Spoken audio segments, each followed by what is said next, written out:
welcome to Morning Market Call. My name is Jeff Butler, and today I have with me Professor Hal Heaton, finance professor here at the Merit School of Management. Welcome, Hal. So I keep hearing about this QE2, quantitative easing.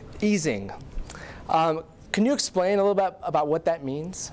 Well, quantitative easing is the fact that money is more available, easier to get.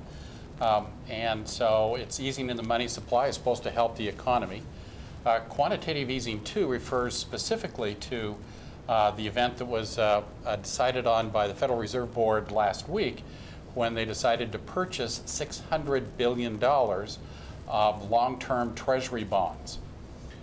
When they purchase those Treasury bonds from primarily banks, they will issue Federal Reserve deposits, which is electronic money. So if you pull that picture of George Washington out of your wallet, you're going to find that that says Federal Reserve note. It's an IOU from the Federal Reserve.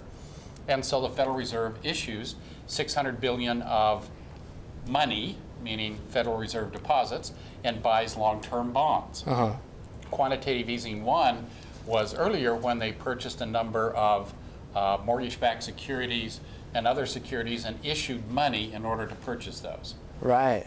So we hear about the G20 Summit. It occurred last week in South Korea, and a lot of the participants were upset at President Obama about what happened there. Can you tell us a little bit more about that? Yes, the participants are worried about the value of the dollar relative to their own currencies. In fact, one of the finance ministers in one of the countries referred to this as the currency wars, meaning that they are afraid that if we print a lot of money, that will reduce the value of the dollar, that will create inflation, reduce the value of the dollar, and hence the dollar would become less valuable.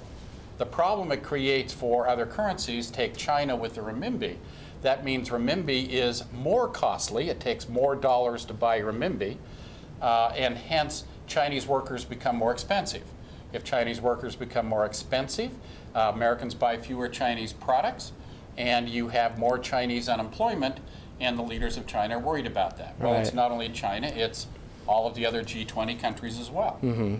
So when you're talking about fiscal policy, especially when you're talking about the economies of many of the different economies throughout the world, there's a lot of volatility there. So do you think what they have planned is likely to work going forward?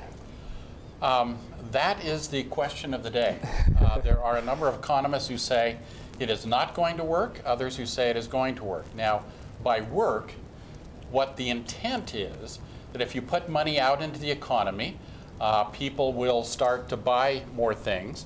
The intent of buying long-term Treasury bonds is to raise long-term Treasury bond prices, which reduce long-term interest rates. If long-term interest rates come down, then companies are more likely to borrow money and invest, and that will lead to hiring of workers, which will lead to reduction of unemployment and strengthening of the economy. Right. However, the extra money may also lead to inflation. Now, Ben Bernanke has said he would like to see more inflation. We just got the report just a couple of days ago when we've had virtually no inflation, and he would like to see a couple of % inflation. He believes that raising prices will get the economy moving again and help with the unemployment areas as well. Right. So this kind of paints a very optimistic picture if everything goes well. Surely there are some dangers or some concerns behind that. Can you tell us a little bit about those? Yes. Those who are concerned that it will not work point to two facts. When the Federal Reserve buys these long-term Treasury bonds from the banks and they give them Federal Reserve deposits, the assumption is that the banks will monetize that, meaning they're going to loan it out to companies. Companies are going to use that to buy equipment and to hire workers. Well, we've already printed a huge amount of money, unprecedented in the history of the United States, the amount of base money, meaning Federal Reserve deposits, that have been created. And the problem is the banks are sitting on it.